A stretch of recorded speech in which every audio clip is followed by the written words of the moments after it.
I want to take a few moments now to talk about the ongoing tension between India and Pakistan after 26 tourists were killed in a terror attack in India-controlled Kashmir in April. For decades, Kashmir has been a flashpoint of instability, both India and Pakistan claiming the region as their own. The countries agreed to an original ceasefire border, which is known as the Line of Control.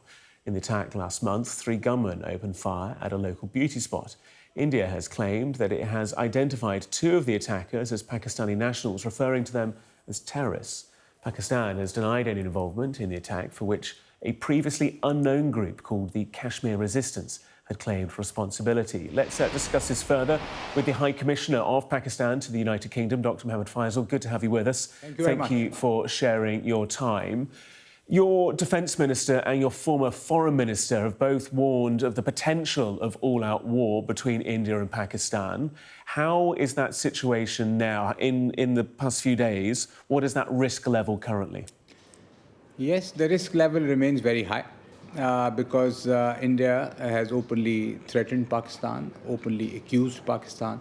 This is without any shred of evidence. Pakistan, at the highest level, even at the level of Prime Minister, has offered to join an independent investigation into the attack.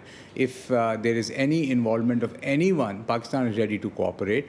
But the Indians don't want an investigation, and now at the moment it is allegations without any evidence, without any proof. And they openly talk of attacking Pakistan. The problem, as you are well aware and you mentioned in your intro, also remains the Jammu and Kashmir dispute. Pakistan's position is what UN Security Council has instructed, directed it since 1949. Ask the people of Jammu and Kashmir if they want to be with Pakistan or with India. It's a plebiscite or a referendum. And Pakistan says that whatever the Kashmiri people want, we will stand with them. India does not want to honor its commitments made to the UN Security Council. You said that India has made these claims from your perspective without providing any evidence to back them up. You say that you're prepared to join an independent investigation into this. Is Pakistan able to offer any evidence of its own at this point to kind of counter claims put forward by India, or to back up the claims by your Defence Minister that India may have staged this in the first place? You see, it is not for us to provide an evidence. The allegations are made by the Indians, and we are ready. There are 3 or 4 names, you must have seen them on Indian media, claiming to be of Pakistan, that they were Pakistanis. The Indian allegation means that they passed across the LOC, which is heavily guarded. Then they traveled some 230 kilometers on foot with weapons in a heavily militarized Indian-controlled zone. They carried out the attack. Then they went back 230 kilometers and crossed back into Pakistan. So if there are any names, we are ready to investigate those names if India shares it with us. There are national identity cards for every Pakistani, 250 million. There's a computerized system. There are residential addresses, anything, just by naming somebody and claiming that he's a Pakistani won't mean anything. If you have some details, some cell number, some identity card, that is how an investigation proceeds. So we are open for collaboration. However, if we are threatened or if we are attacked, an appropriate reply would immediately be given.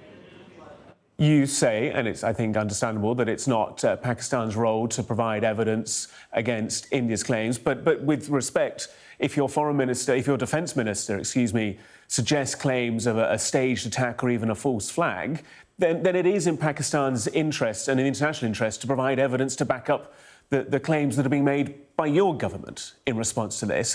Is there anything that you can provide openly that might underpin what the Defence Minister said a few days ago?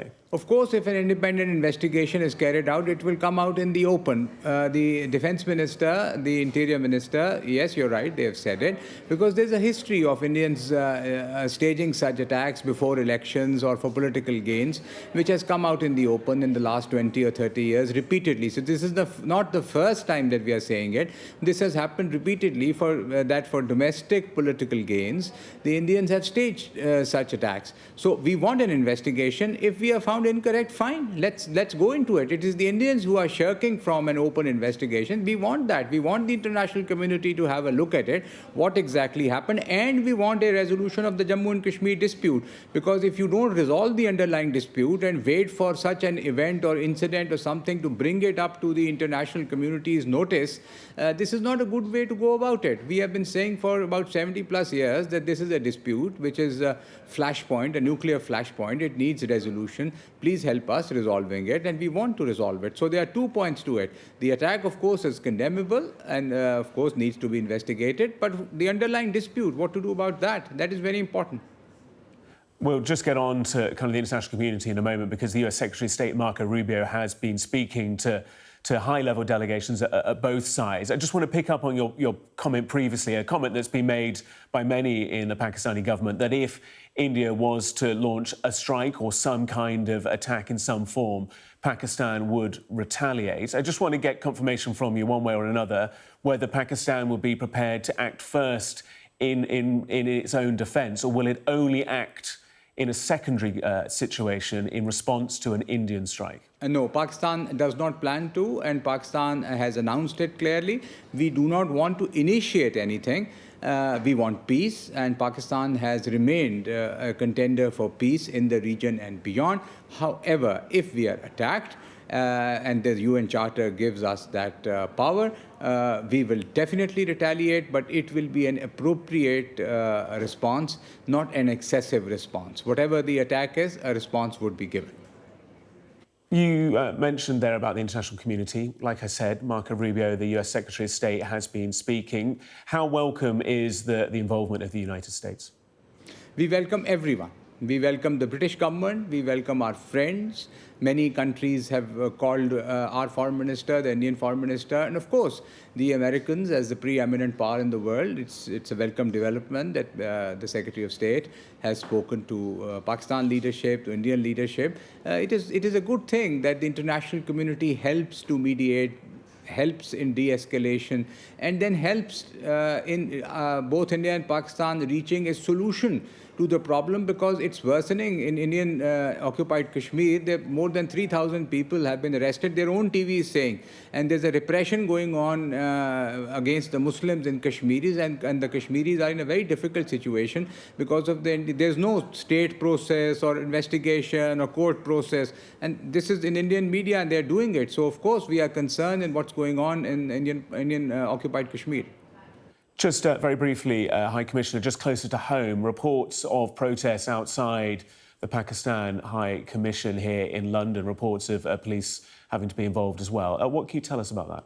Yes, on Friday evening, there was this protest. Indian protesters had gathered, and then some Pakistani protesters also gathered. The tempers were flaring. We got a lot of abuse from our Indian friends who were in front of the High Commission, and the police were very helpful. They arrested a couple of people. There was an altercation actually between the police and the Indian protesters because they were kind of abusing the police people. And then sadly on Sunday morning around 5 a.m.